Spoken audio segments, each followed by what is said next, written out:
Briana Aldridge joined by Patrik Walker with Cowboys.com. A lot to unpack. I feel like I say that every week, but there is. But the biggest news, I know yesterday was all about some election candidates, but Jerry Jones started the show, made a trade for a wide receiver.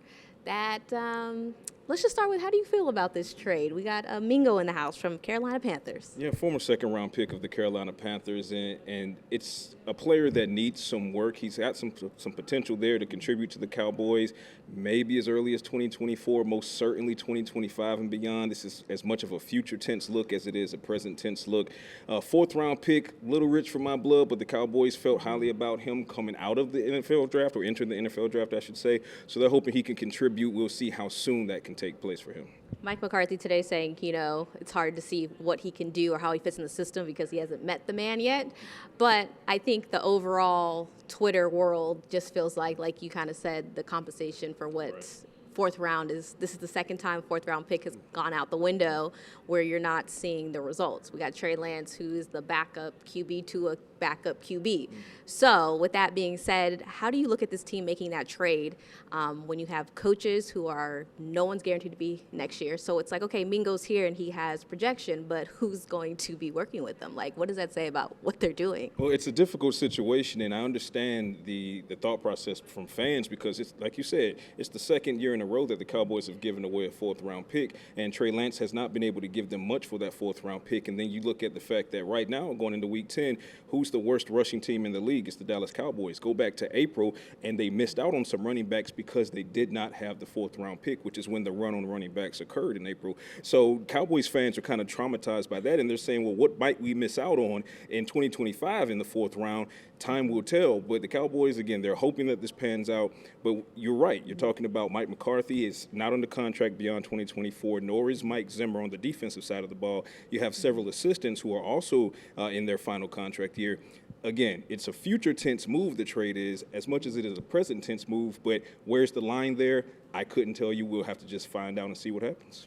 So in your opinion, this isn't helping the Cowboys currently, for the 3-5 Cowboys now, who are going against Philadelphia Eagles team with Cooper Rush starting? It's not going to help them against the Eagles because, first and foremost, you probably won't have Jonathan Mingo on the field this Sunday afternoon against Philadelphia. And even if you do, expect it to be a limited rep count. He has to get into the building. He's onboarding today, Wednesday. He has to get into the meeting rooms. He has to learn the language of the playbook, the keys, the assignments. That takes time, and that takes longer than a couple days or even a couple games. And as the Cowboys season starts to roll along, you're going to really start to look for a guy like Brandon Cooks whenever he may be able to come back to actually be the impact guy for right now. But they're hoping Wingo is, 2025. They have him under control through 2026.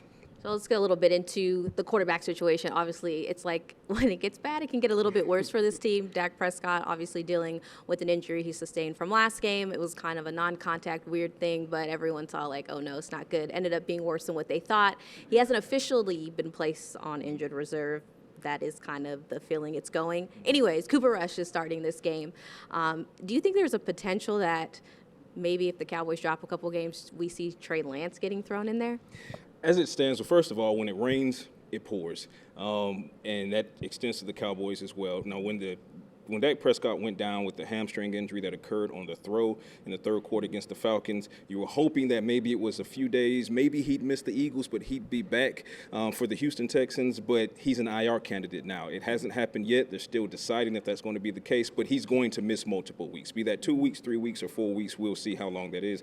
Cooper Rush, he's going to have a longer leash than most people think because he has a 5-1 record in the absence of Dak Prescott. So I don't know that Trey Lance is going to be right there to take Cooper Rush's role if he drops 1 or 2 games, especially because the Cowboys are already 3-5 right now. But Cooper Rush is going to kind of be up against it as well because when he had those 4 wins in the absence of Dak Prescott in 2022, he had a defense that was playing at a high level that could take the ball away, and that's not this same version of the defense. So Cooper Rush has his work cut out for him.